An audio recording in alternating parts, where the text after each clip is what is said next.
Hey everybody, my name is Marcus Tom, and in this video you will learn how you can easily change Favicon for your site in Mobirise. So let's just start. First, what you want to do is just go here to settings and click here on my sites. Now what you want to do is just click on settings, and in common, in the first, you're gonna have Favicon. So you want to click on it and just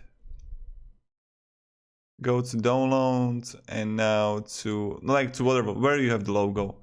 I will upload Favicon here, but also what I would recommend is you can just leave the logo transparent as a Favicon.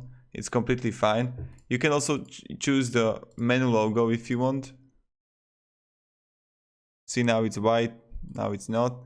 So when I have it, and when I will go preview in browser, you can see it's like good. So this is how you can actually do it, and that's pretty much it. So thank you very much everybody for watching. This is how you can add Favicon. Have a great day and goodbye.